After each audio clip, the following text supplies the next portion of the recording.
Now I think we can all agree that one of the best parts about going to the movies isn't getting popcorn for a ludicrous price. That's $37. Or even the movie itself. But in my opinion, it's seeing all the different posters that decorate the walls of any random theater throughout the country. It's always cool to see the vastly different genres and different things coming out at any given moment. And it really makes every single trip to the movies sort of a time capsule in a way. And given how it's the movie studio that forged the most of my childhood, and I'm sure a lot of yours, I thought let's look at the coolest and most unique Pixar movie posters of all time.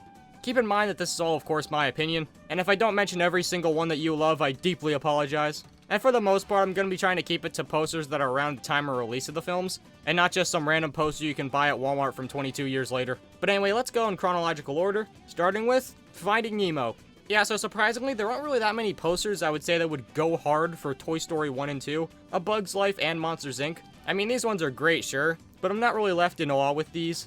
I mean, the Bug's Life one's pretty cool, but I mean, every movie only really had like 1 or 2 posters back then, and was usually just the same pieces of art or renders, just put on different backgrounds. So I think the first truly amazing Pixar poster was this one for the original Finding Nemo. Firstly, this one does an amazing job at showcasing the vastness of the ocean, showing it's just this giant blue mass that our characters have to traverse. And plus it does this really nice gradient effect, with the sunlight at the top, and then getting darker as you go to the depths, foreshadowing how Marlin and Dory will have to go all the way to the Twilight Zone, giving us all childhood trauma in the process. And plus the fish make this really cool spiral effect that goes into the background, and they circle around Marlin, who's all the way in the back, showing how comprehensively impossible traversing the whole ocean in order to find Nemo would actually be. And finally, we have one of the hardest taglines in all of fiction. There are 3.7 trillion fish in the ocean. They're looking for one. Like I said, this one's just perfect in every way, showcasing the main conflict and doing it with a beautiful composition. Something you'll notice with a lot of Pixar movies is that a lot of the first posters they make for a film do a good job at visualizing the basic outline of the plot. So with that in mind, let's move on to this legendary poster for The Incredibles. This one features the Incredible Gassy showcasing his incredibly large stomach appendage, with the tagline, "Twice the hero he used to be." And while I do joke around about this quite frankly very serious matter, this one does a really good job setting up the main plot of the film, and the poster is mainly a joke since the movie's more focused on comedy. However, then we have the main poster for the film, which isn't as unique or humorous. However, I just really love the idea it goes for, being a parody of every generic superhero poster, and it just goes all out with giant explosions and overkill on everything. This one's just amazing. Plus, you gotta love the little tagline in the corner saying all suits designed by Edna Mode. I mean, that's just gold. However, then we get to my favorite Pixar movie ever. A movie that would shape my childhood in ways you cannot even begin to comprehend. What else would I be talking about besides the one, the only? Hey, Langdon, you ready?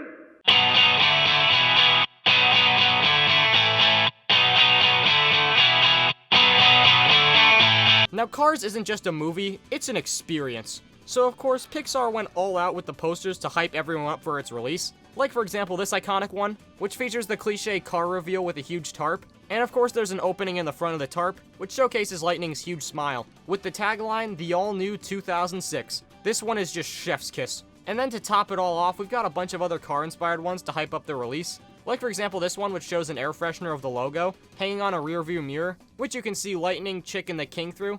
With the tagline, "It's got that new movie smell." And then there's this dope one with this gear shift, with the 4 modes spelling out cars in the year 06. And there's a bunch of similar ones like a parking spot or a parking meter and such. But you get the idea. These are just awesome. But finally for Cars 1, I need to talk about this one, which has those epic gangster cars that make Mac fall asleep on the interstate, with the awesome tagline of "Boys in the Hood." What even needs to be said here? After that, I couldn't really find many epic ones for Ratatouille. But the next film, WALL-E, is in no short supply. Firstly, you've got this one, with this beautiful art of WALL-E looking up to the stars on a pile of trash, which has this really nice gradient with the beige and sand of the Earth scenes, all the way up to the blue and black space you'll see later in the film, with the tagline, "After 700 years of doing what he was built for, he'll discover what he was meant for." Like, Jesus Christ. An awesome tagline that fits the theme and tone of the film, and pairs itself with this amazing art which sums the story up perfectly. It's just awesome. And then you've got these international ones which are less focused on the grandeur of the film, and more so the relationship between Eve and WALL-E, with this one having a really nice composition of WALL-E and Eve flying through space, with the smoke from the fire extinguisher creating a heart around Eve, even though you could see the decrepit Earth in the back, which doesn't really make sense in the plot of the movie. But then you got this one which has WALL-E engraving a teenage-style heart with their initials on a trash can, though it is in Russian, so for me the effect's kinda lost. And finally there's this really nice one which I don't really have much to say about. I just really like the lighting in it. given how the giant moon in the back bounces light off of Eve, and makes this really cool glowing effect. But yeah, you get the idea, classic Wall-E dub. And then for Up, there's this one, which is similar to the final poster, however it lacks any characters, and it's just the house super far away in the sky, which given how unique this film was compared to Pixar's output at the time, I think this one works really well having 0 characters on it, and it's just some really nice symbolism. Then for Toy Story 3, surprisingly, I only really found one that goes hard, being this iconic one with all the characters on it, and I mean all. It really does a good job showcasing the huge cast of characters at Sunnyside, and is a really good contrast compared to the first 2 movies, and I love how it completely blocks the entire screen. I mean, for all we know, they could be hiding a body behind all this, we don't even know. And also, I really like how Slinky Dog starts at the bottom and then reappears at the top. Just a neat little addition. Then onto Cars 2, I'll be damned if I ever hear anybody say that this is the worst Pixar movie. You're really saying this is worse than The Good Dinosaur? Jesus Christ. This movie's got a really cool set of posters for the different countries that appear in the film, and they've all got this really cool styling, which seems to vary depending on the country, and it's a neat idea because some of them feel like they'd be in-world promotional posters for the World Grand Prix. However, then we've got these two, which are themed after classic spy movies, and these are just amazing. Both prominently feature Finn McMissile, as it should, and I think these just sort of speak for themselves. I mean, look at them. Whoever designed these deserves 15 raises and a promotion to CEO. Then for Brave, we've got this early one which has some awesome artwork of Merida, with some really nicely done grass alongside a creek with the wisps following her. Now, let's see, how can I make a Sonic Colors joke? The Planet Wisp, am I right? It's just some really nice composition and some really good detailing on the environment. I mean, it doesn't really tell you much about the film, but it's pretty neat. And same thing goes for this later on poster, which was made for other countries. It's just a simple image with a more updated Merida, who was actually from the front this time, with a really nice looking background and lighting. I get the vibe that creating posters for this movie was pretty hard, considering the fact that they wanted the grand reveal of the mom turning into the bear to be a surprise. So a lot of these are just sort of Merida standing somewhere because he couldn't really say much about the plot in these. But it's still really nice to look at and reminds me of Avatar, so that's pretty cool. Then for Monsters University, most of these are pretty generic. I mean, I like them, but it's pretty much just Mike and Sully doing generic college shenanigans. However, these are really cool. They're supposed to be in-world posters, which feature the logo of Monsters University on a simple background, but they look really nice and unique compared to everything else for this film, and I really like the tagline, "We scare because we know how to." Then for Inside Out, there's a lot of neat ones that showcase the inside of the human head, but most of them go for this minimalist art style that I never really liked personally. So let's instead talk about these ones from China and Japan, which pairs the country's symbols for all the emotions with renders of the characters in creative ways. Well, the Chinese ones do at least. The Japanese ones just sort of have them standing below the text. And now I think of it, some of the Chinese ones have them pretty creatively implemented, and then others are kind of just the heads of the characters stuck on. Yeah, you know what, scratch all these are not worthy. And then for the nonsensical cinematic experience that is The Good Dinosaur, I honestly really like the poster they used to reveal the movie, being the hand that makes up the bottom part of the dinosaur Bronx Zoo logo style. And pair that with how it seems like it's made out of a cave carving or some sort of chalk or whatever. This one's honestly really nice. And I gotta say, this movie's marketing could have been spectacular if they had just done the taglines they did before, but dinosaur versions. I mean, hell, just rip off Jurassic Park's 65 million years in the making line. I mean, the movie still would have been mid as hell, but it would have been slightly cool at least. And while I'm here, I really need to talk about the original concept art poster for this movie, because it just looks really, really funny to me.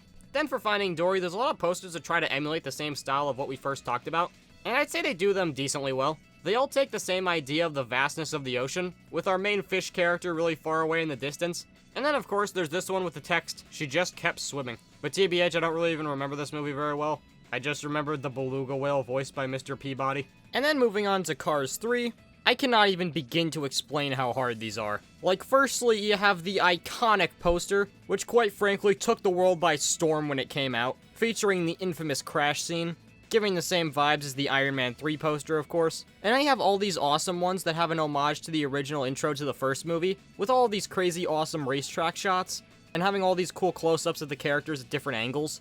However, I gotta talk about this one, which just, Jesus Christ, look at how hard this goes. I mean, you have the asphalt turning into the smoke with McQueen crashing. I mean, dear God, look at it. This one here, hardest Disney poster ever. Fight me. However, then onto Coco, this one's just screaming with creativity. Like in this original poster, which showcases Miguel, walking around and stepping over a puddle which reflects the Day of the Dead place that I forgot the name of. And then besides that, I think pretty much every poster from this movie has its own merits. I mean, any poster that showcases the bright colors of this film is gonna be awesome. However, I gotta mention this one, which just makes it look like Avengers Infinity War, which I find very funny. And then there's a super interesting take, which has all the characters drawn in awesome detail on Hector's guitar. But I mean, you get a movie that looks as good as Coco, you're pretty much bound to get amazing posters for it. Then for Incredibles 2, despite the fact that this film was the visual definition of the word mid, they still had a really cool concept for the reveal posters on this one, being all the classic super suits of the characters being washed and revitalized for their long-awaited sequel. And I will say there are some really interesting pop art / minimalist takes they actually do with this, and it fits with the original visual theme the first movie went for, given the time it takes place in. And I do really like this one that has the whole family on vacation with the classic joke of the masks making an imprint on their face, which I just think is neat. However, I think we all know the best image that came out of this film, hands down. Oh, also, there's this one for St. Patrick's Day that's just the Incredibles logo in green, which, the Incredible Gassy is now real. Then on to Toy Story 4, and I'm gonna say it, I hate this movie so much, but that's a story for another day. I will say, though, this poster does go hard. It's straight from Japan and has this really cool lighting effect on Woody and Buzz standing on a sunset on a grassy hill, directly after the Burn Trap boss battle, and it has them looking at the huge carnival in the distance. I will say, though, what the hell did they do to Buzz? Or more so, what didn't they do? Because it seems like they just kind of forgot to put some texturing on him. Like, all of his joints and the purple button on his back, as well as his jetpack boosters, or whatever thingies, are just completely black for some reason. I mean, how do you mess this up? This character's been around for like 25 years, dear God. Then onto Onward, we have this cool simplistic one that has that staff from the movie with the thing on it, with Chris Pratt and Tom Holland standing on top of their epic van that they used to kidnap unsuspecting children. You know, this poster seems pretty cool, and it reminds me of this other poster from this other movie. I just wanted to point that out.